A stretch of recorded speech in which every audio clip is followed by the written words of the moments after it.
उद्धव ठाकरेंनी विधानसभा लढून आमदार होऊन दाखवावं अशा प्रकारचं आव्हान त्यांना देण्यात आले। भाजप प्रदेशाध्यक्ष चंद्रशेखर बावनकुळे यांनी हे आव्हान दिले। उद्धव ठाकरेंचा विदर्भ दौरा वैफल्यातून घडला असल्याचं बावनकुळे यांनी म्हटलं।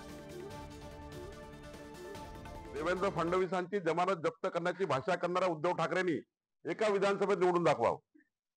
एका विधानसभेत यावेळी उद्धव ठाकरेंनी कुठली तरी विधानसभा महाराष्ट्राची लढावी, त्यांना वाटेल ती लढावी, पण जनतेचा कौल ज्या व्यक्तित्वाला भेटतं, ज्या नेतृत्वाला भेटतं, त्याबद्दल नागपूरमध्ये येऊन